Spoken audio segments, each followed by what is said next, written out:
Hi, this is Sean D'Souza, and you're listening to the 3-Month Vacation Podcast. This podcast isn't some magic trick about how to work less. Instead, it's about how to really enjoy the work that you do and to enjoy your vacation time.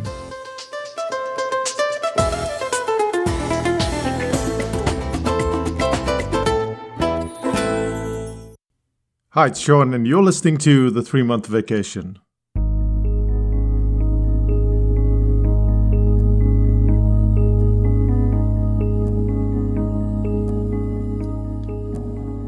A few months ago, my brother-in-law's house was burgled.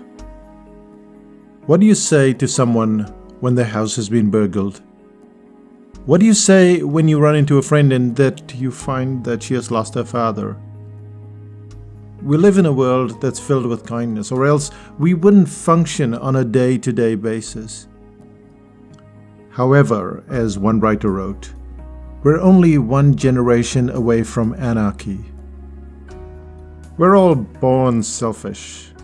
Kids hang on to their toys, they cry, they bawl, they need to control the entire ice cream stand.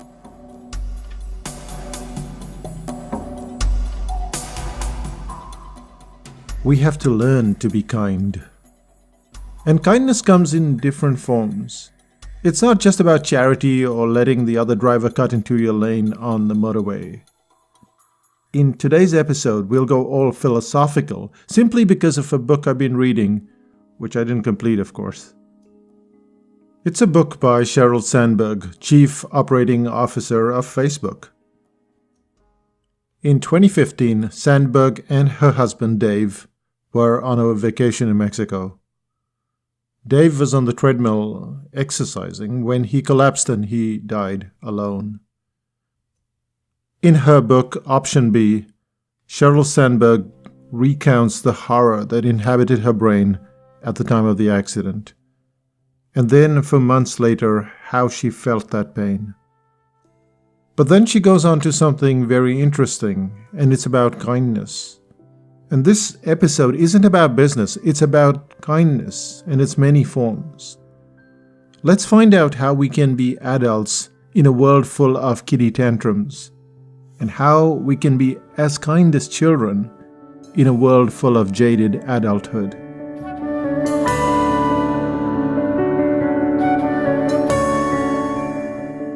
Here are 3 things that we'll cover, and I promise it will change the way that you look at kindness from now on.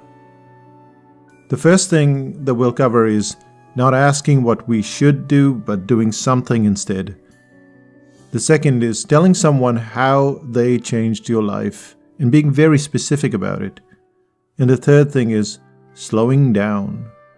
Because kindness can be heavily dependent on how much you slow down. Let's start out with the first one, which is not asking what we should do, but doing something instead.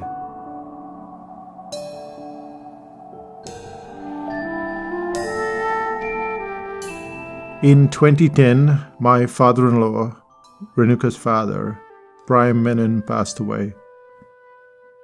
I don't remember much about the day. What I do remember was the act of our friend Cher Reynolds. Somewhere after the funeral, Cher showed up to the house and she had muffins with her. "I baked these muffins," she said. Cher stayed a while and then she left. So why did the incident of the muffins stay in my head for so long? I only realized it when I read Sheryl Sandberg's story.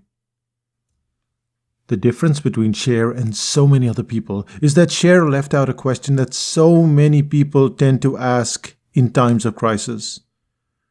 When there's a disaster, a death, or a sudden misfortune, we all feel helpless. And our helplessness shows because we all make a similar sort of statement, a similar sort of question. We say, "Is there anything I can do to help?" Or, "If there's anything that I can do to help, please let me know." On the face of it, such a statement is exceptionally kind. In effect, we're writing a sort of blank check. We're saying we'd go completely out of our way to help no matter what the request. Yet, in its kindness, the statement becomes a bit unkind. It's asking the person who's under enormous stress to let you know what they need.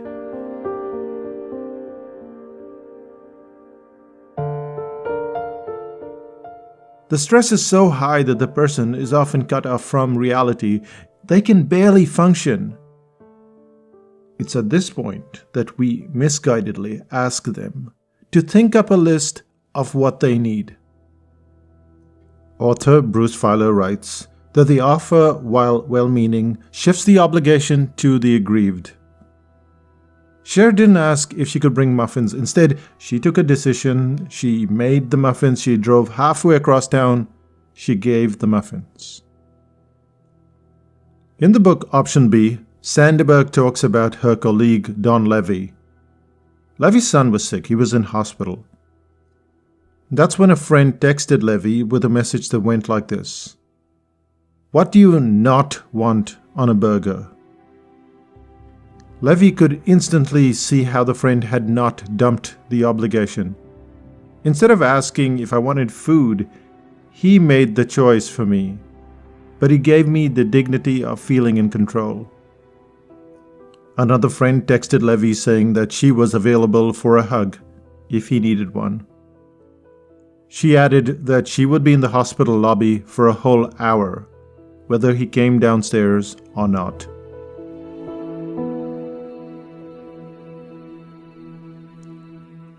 Kindness comes from specific acts, writes Sandberg. Some things in life can't be fixed. They can only be carried. My brother-in-law and my sister-in-law, they weren't the same people that I had met just a few days before the incident. They were shocked beyond belief. They were shocked that someone had violated their space. It's at this time, times like these, that we ask the question, how can we help? And it's at this time that we have to do something completely differently. We have to step up and we have to act. We have to figure out what they would need, how long they would need it, and then do it.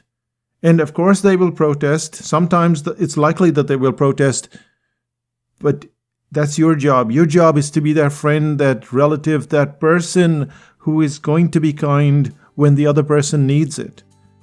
And you're going to make the decision. You're going to step up to the plate and not ask them, how can we help?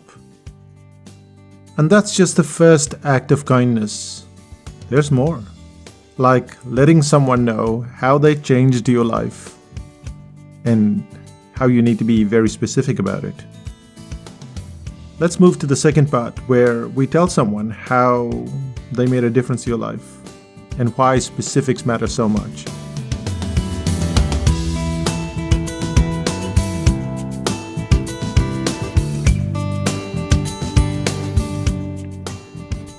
At the end of every psychotactics course, we do something quite unconventional. We ask for feedback. What is unconventional about feedback, you may ask?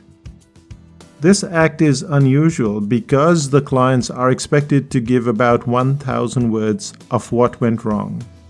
They're supposed to give suggestions of how to fix the course. Of course, there's direction. I give them the questions, but they're supposed to break apart what technically should be fine. They've done the course, they've enjoyed it, they've got a result. Now I'm asking them to break it. Anyway, let's say there are 35 clients on the course, and therefore we get a mind-boggling 30,000 to 35,000 words of feedback. It was on one of these courses that I didn't get feedback in the forum itself, which is where we usually have the feedback, but the person wrote to me. And this client was Gordon. Gordon wrote to me separately in an email. And here's what he said. Whenever I do an assignment incorrectly, you take a lot of effort to tell me what's wrong. You help me get back on track when I'm struggling. And I really appreciate that a lot.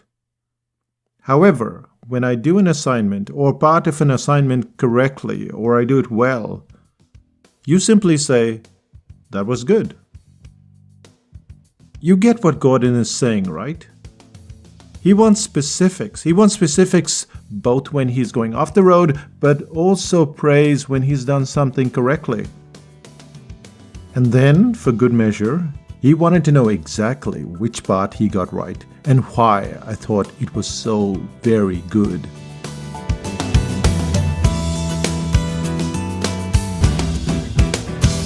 In hindsight, this request seems so very obvious, doesn't it?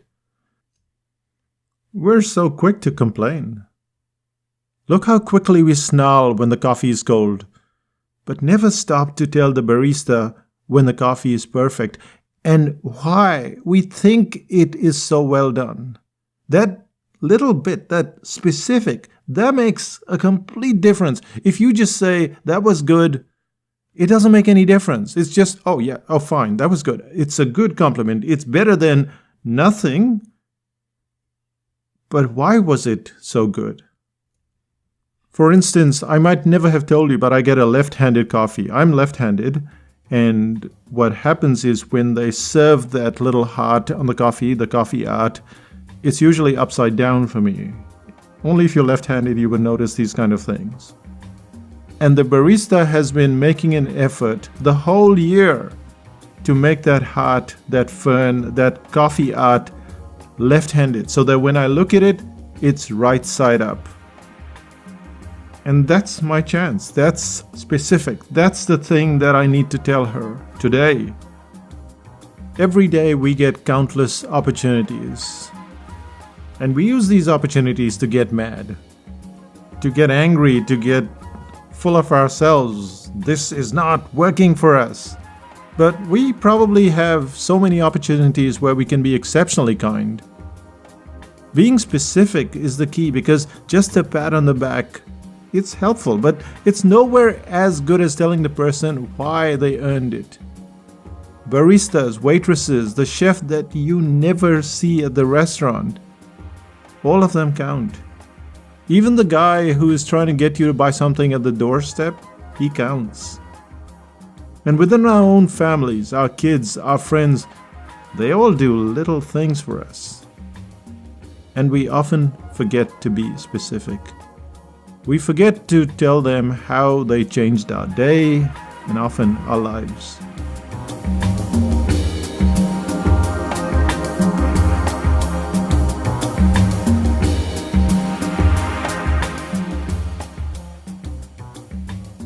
I've learned a lot from my nieces Marcia and Kara, for instance.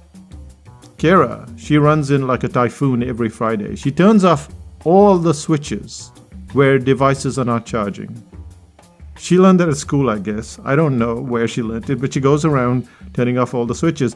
And I have to remember to tell her how she's changed my laziness, because I keep all those switches on, even when the iPhone is not charging. And then there's Marcia, and she often doesn't force her opinion in a discussion, even when she knows that she's right. And as a result, I've learned to be a less forceful, less pompous person. I think that we can all do this. I think we can all be kinder to people that we run into every day. No one is saying that you have to be a saint. We all need our moments of anger and frustration. That's part of who we are, but at times we can turn on this faucet of kindness. And when we do, we have to be specific about how people made a difference to our lives. And this takes us to the final part of kindness. Strangely, this has nothing to do with how we choose to act. Instead, it examines what causes us to stop and to be kind. It's a very odd phenomenon that's now known as the Princeton Seminary Experiment. But what was this experiment about, and how does it determine our ability to be kinder people? Let's find out in the third part.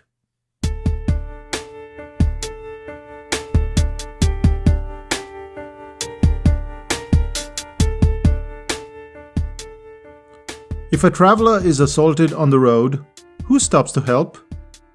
If you've ever read the story or you've heard the story of the Good Samaritan, you'll be quite familiar with how a traveler is assaulted by thieves. There he is left to die. And as the story in the Bible goes, a priest passes by. He doesn't stop. A Levite passes by, but he too doesn't stop. The Samaritan stops to help the traveler. This is very strange because the Levites and the Samaritans, they didn't get along. But he stops, he helps the traveler, he bandages his wounds, he takes him to an inn where he proceeds to pay for all the care of the traveler. And he tells the person at the inn, look after this guy, and when I get back, if there are any other charges, I'll pay for that as well. So that's the story of the Good Samaritan. And this story was put to use in a 1970s experiment.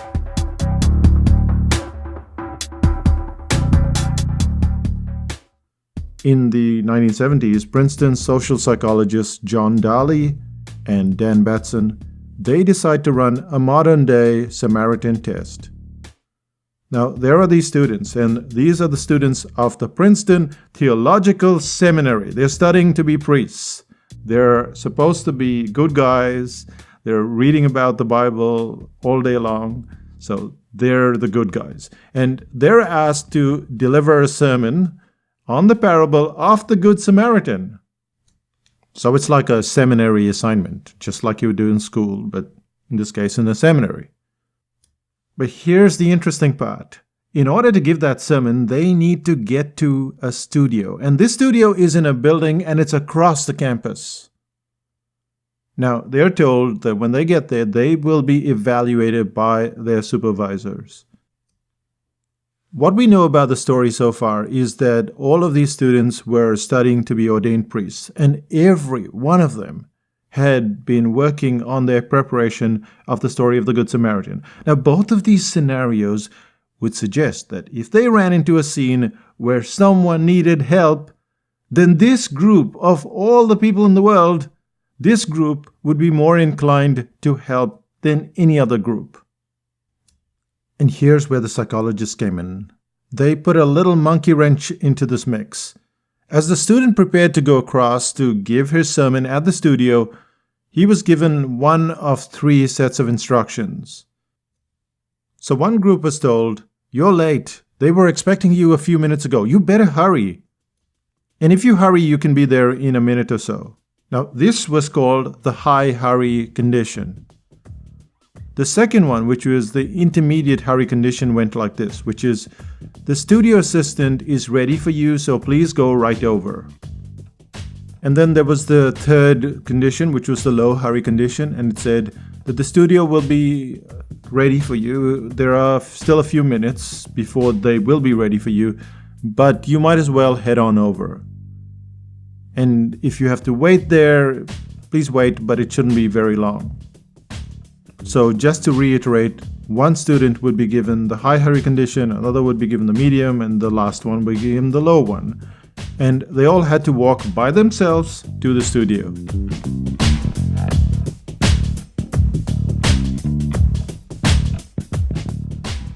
Now, as they were walking, they would encounter a victim. And this was a fake victim, but he was planted in a deserted alley on the way to the studio.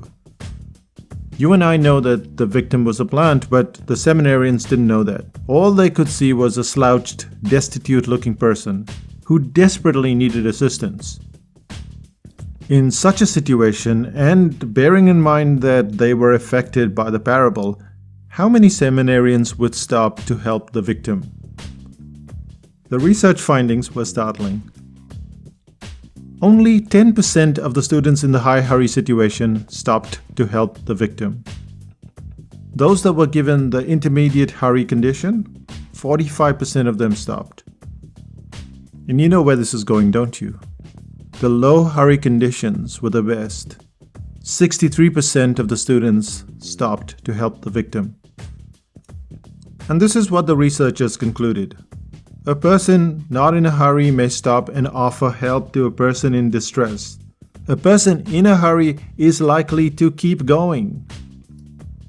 Ironically, he is likely to keep going even if he is hurrying to speak on the parable of the Good Samaritan.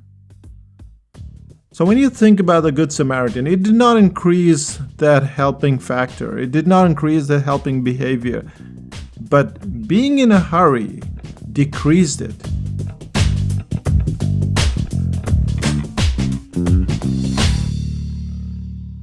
Time, or the lack of time, that was the most important factor when it came to being kind.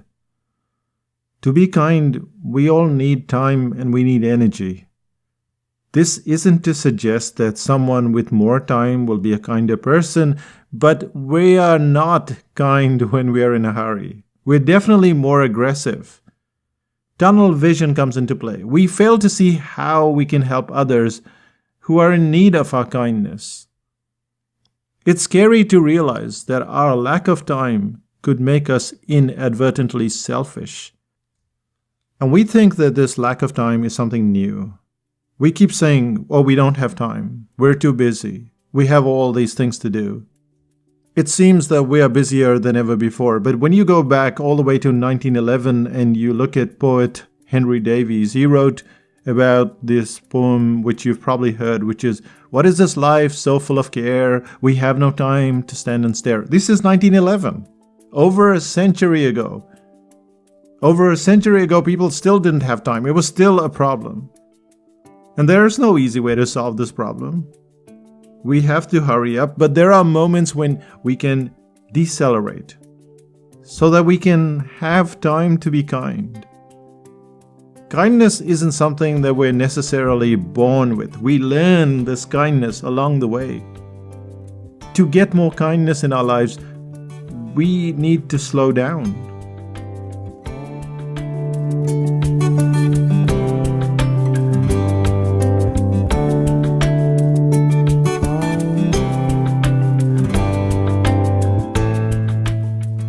What a bizarre concept, isn't it?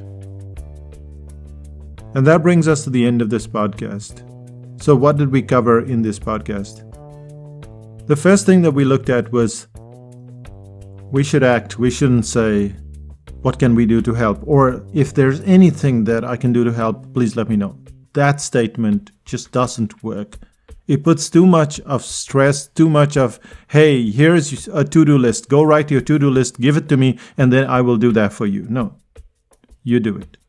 You figure out what do they need today, tomorrow, maybe for a week.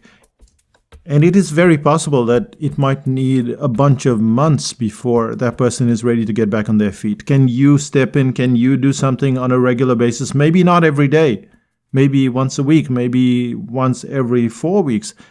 But can you do that?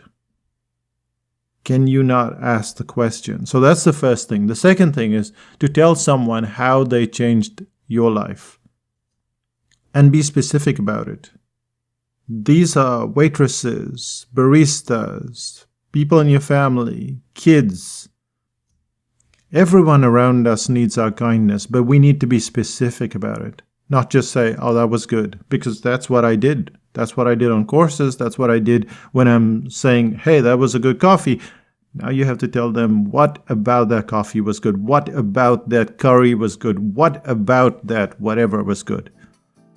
Because people are looking for it. You know, when you get a testimonial from someone, you don't just want to know, oh, that was a good workshop. Oh, that was a good podcast. You want to know what about it was good. So you have to be specific when you're being kind.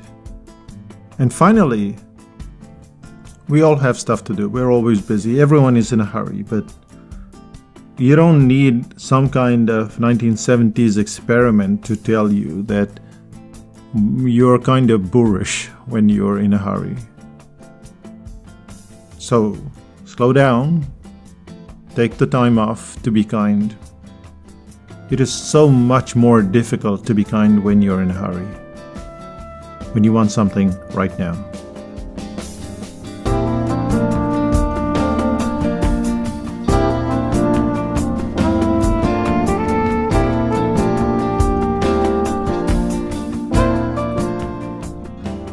So what's the one thing that you can do today? You're going to have a coffee, you're going to eat a meal, you're going to buy something from the supermarket, and you have a chance to be very specific today. You have a chance to be very specific and very kind today. So go do that. So what's happening in Psychotactics land?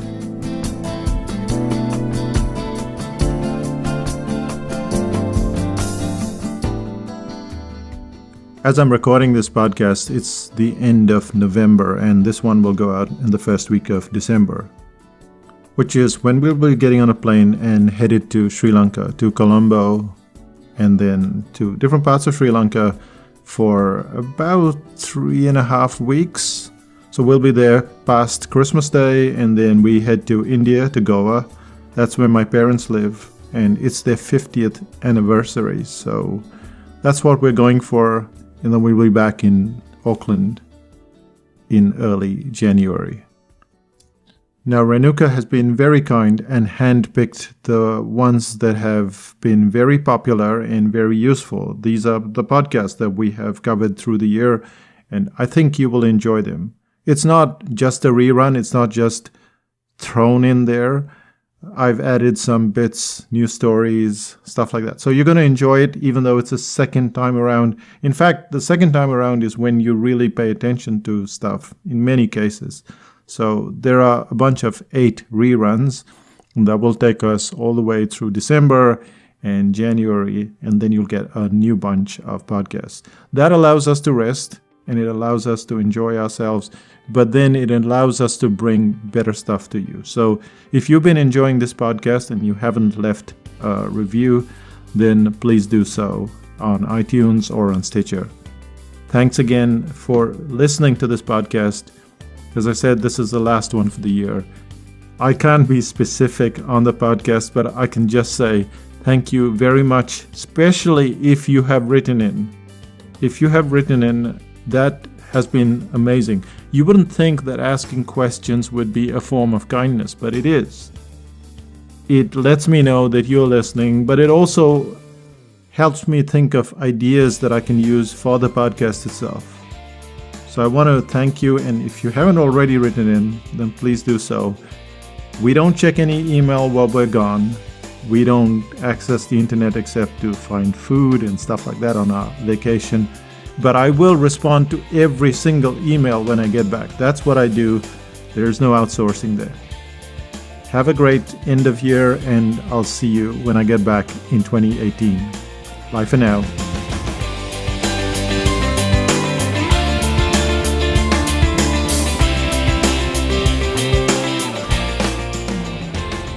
Still listening?